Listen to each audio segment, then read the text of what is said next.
Hi friend, welcome to my channel. क्या आप ज़हीन हैं? अगर आप ज़हीन हैं तो आज मैं आपके लिए 5 दिलचस्प किस्म के सवालात लेकर आया हूं। हर सवाल के लिए आपके पास वक्त होगा सिर्फ और सिर्फ 10 सेकंड का। आप इन सवालात के जवाब कमेंट सेक्शन में दे सकते हैं। वीडियो शुरू करते हैं। सवाल नंबर 1। मच्छर की ज़िंदगी कितनी होती है?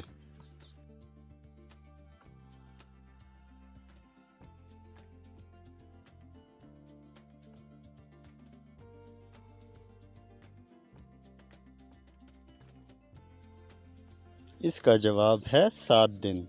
सवाल नंबर 2। इंसान एक दिन में कितनी दफ़ा सांस लेता है?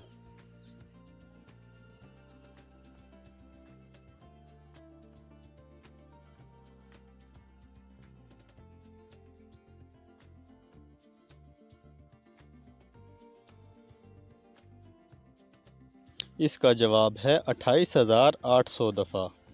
सवाल नंबर 3। दुनिया में सबसे कीमती और महंगी धात कौन सी है?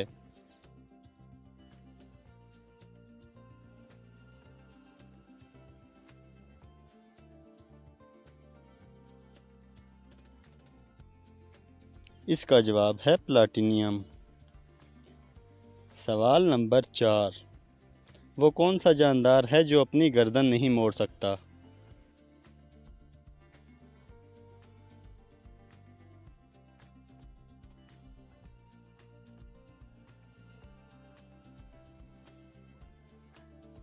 इसका जवाब है मेंढक।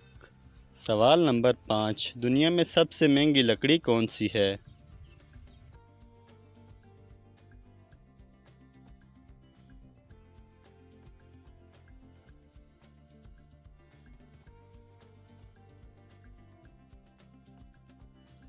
इसका जवाब है अफ्रीकन ब्लैकवुड। तो वीडियो अच्छी लगे तो लाइक करें, चैनल को सब्सक्राइब करें।